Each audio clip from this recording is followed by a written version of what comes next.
Amit Mahajan ji, director हैं Paras defence के। Mahajan sir, hi, good morning, thank you so much for joining in sir, and sorry for the delay sir, आपको थोड़ा wait करना पड़ा 1-2 minute.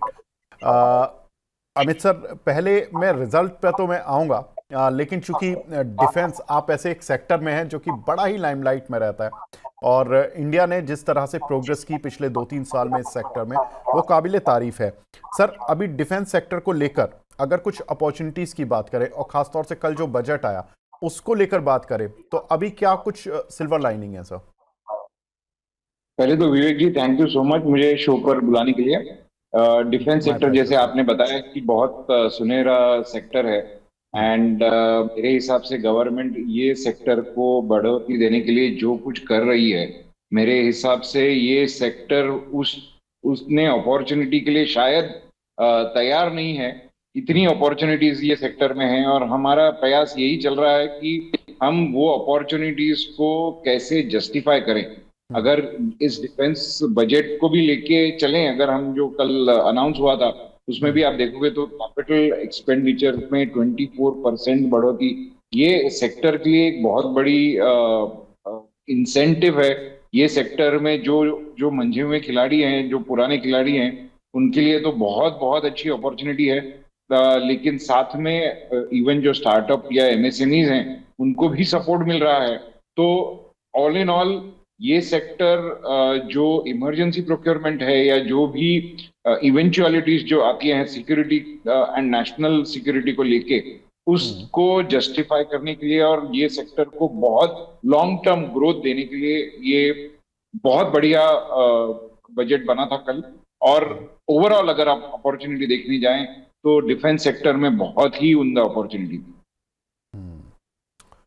बिल्कुल ठीक है सर। अब मैं आपके नतीजों पर आता हूं सर। नतीजों में अगर देखें तो एक अच्छे डिसेंट सेट ऑफ नंबर दिखे कंपनी की साइड से। एक बार स्क्रीन पर I would request my team ये नंबर्स दिखा दें। करीब 23% का जंप कंपनी के रेवेन्यूज़ में देखने के लिए मिला। वहीं अगर आप देखोगे तो प्रॉफिट में भी करीब 21% का जंप देखने के लिए मिला।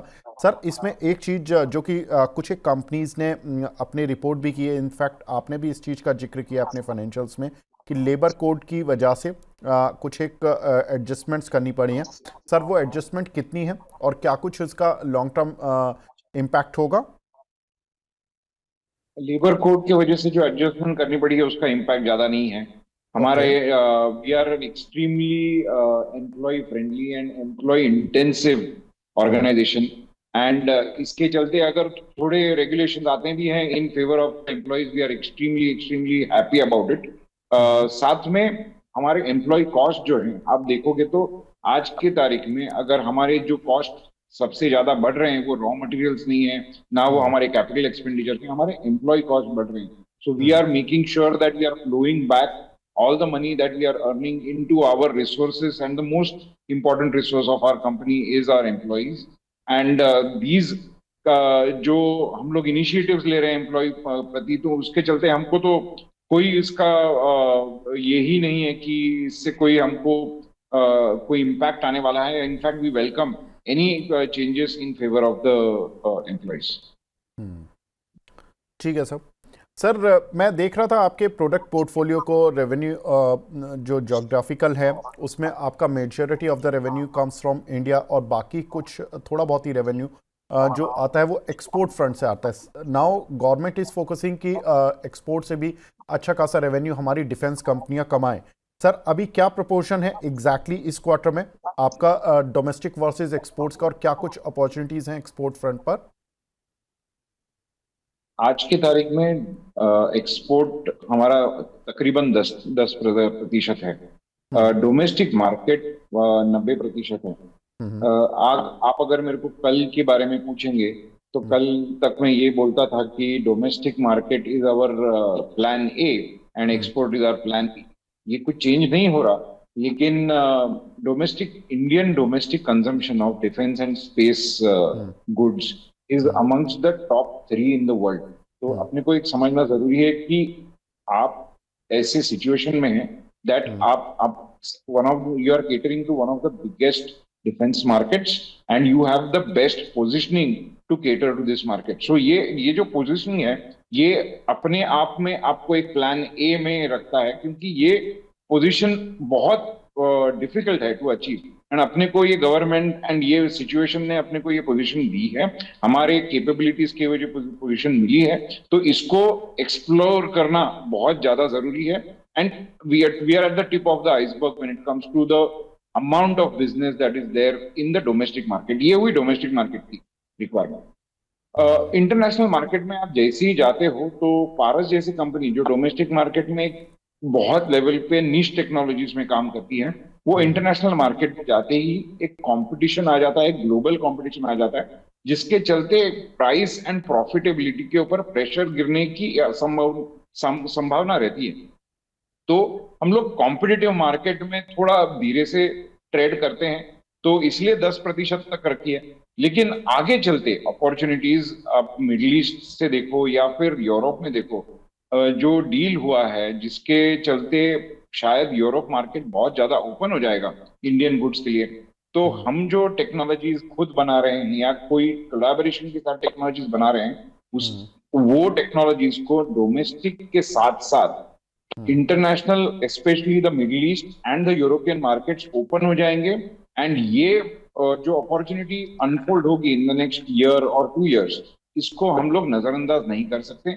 इसके लिए भी अपने को प्रिपेयर्ड रहना जरूरी है, कॉम्पिटिटिव रहना जरूरी है एंड वर्ल्ड क्लास क्वालिटी देना जरूरी है। बिल्कुल। मैं दर्शकों को बता दूं पारस डिफेंस के बारे में कुछ चीज़ें जो खास हैं। कंपनी इंडिया की number 1 laser based air defence company है, एंटी ड्रोन कंपनी भी नंबर 1 है और इलेक्ट्रोमैग्नेटिक कंपनी भी नंबर 1 है इंडिया की। सर ये तीनों ही वर्टिकल काफ़ी इंपॉर्टेंट और इस समय एंटी ड्रोन और लेजर जो एयर डिफेंस सिस्टम है ये सबसे ज़्यादा लाइमलाइट में रहा, खासतौर से ये जो भारत पाकिस्तान का एस्केलेशन हुआ था मई जून में, उसके बाद तो कंपनी कितना प्रिपेयर्ड है कुछ नए प्रोडक्ट्स पर जहां पर कंपनी काम कर रही है उनको लेकर, और क्या कुछ ऑर्डर बुक है कंपनी की? आज की तारीख में ऑर्डर बुक 900 करोड़ से भी ज्यादा है। लेकिन कंपनी का प्रिपेयर्डनेस या फिर उसका जो सामने अपॉर्चुनिटीज हैं वो हजारों करोड़ में है। कंपनी का प्रिपेयर्डनेस बिल्कुल है, कंपनी के पास टेक्नोलॉजी एक्सपेंशन बैंडविड्थ कूट कूट कर भरी हुई है। जैसे मैं आपको बता रहा हूँ, ये कंपनी हमेशा आज से 3 से 5 साल आगे का काम करती रहती है।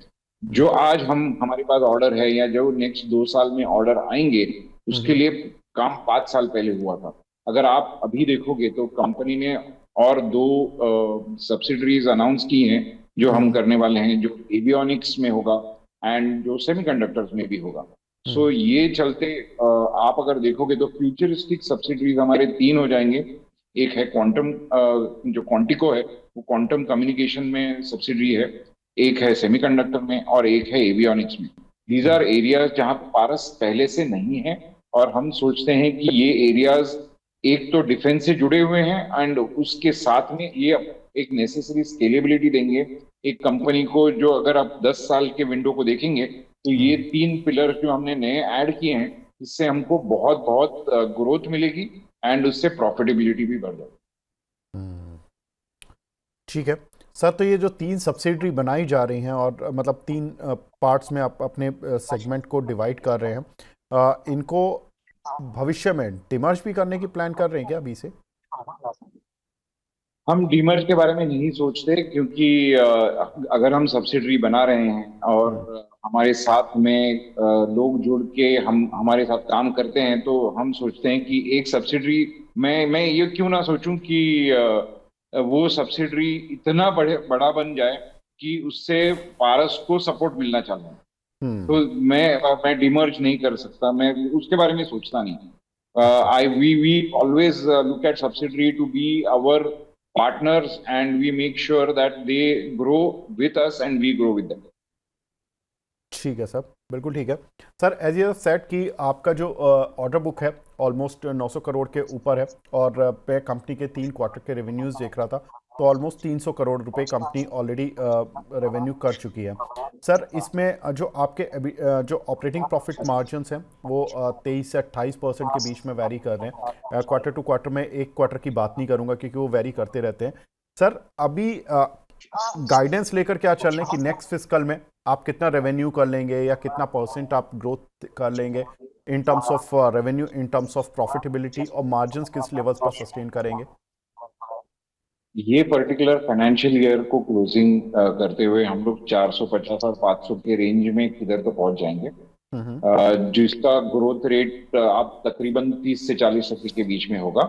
Okay. एंड अगर आप प्रॉफिटेबिलिटी को देखेंगे तो EBITDA levels we will sustain either anything between 27 to 30 के बीच में होगा, एंड जो पैट होगा वो 17 to 20 के बीच में होगा। बिल्कुल ठीक है सर।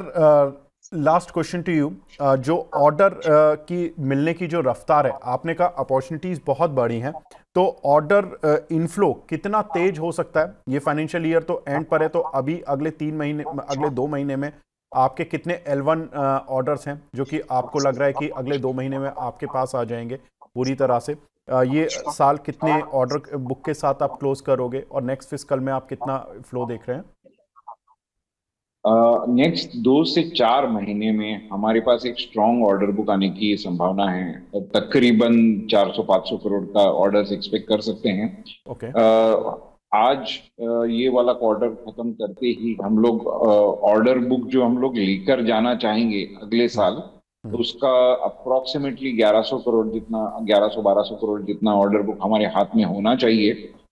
हमारा अनुमान वैसा है। एंड आने वाले साल के लिए जो ऑर्डर इनफ्लो होगा, एक अच्छी बात यह है कि वैल्यू पर ऑर्डर बढ़ रहा है, तो हम बड़े बड़े ऑर्डर्स एक्सपेक्ट कर रहे हैं। इनफ्लो हर महीना ऑर्डर इनफ्लो नहीं होता हमारे यहाँ पे, लेकिन जो ऑर्डर इनफ्लो होगा will always be almost 2x of our revenue. ये इतना हमारे पास ऑर्डर बुक होना चाहिए, ये हमारा इंटरनल टारगेट है। एंड मेरे ख्याल से हम उसको ओवर अचीव कर रहे हैं। 2.5 टाइम्स हमारा चल रहा है आज के रेट में, तो hopefully we should be able to continue that. बिल्कुल ठीक है, बिल्कुल ठीक है। थैंक यू अमित सर, हमसे जुड़ने के लिए, अपना कीमती समय देने के लिए, and wish you all the best for your future, for your Q4 as well as for the next year. Thank you so much for joining in sir. Thank you so much.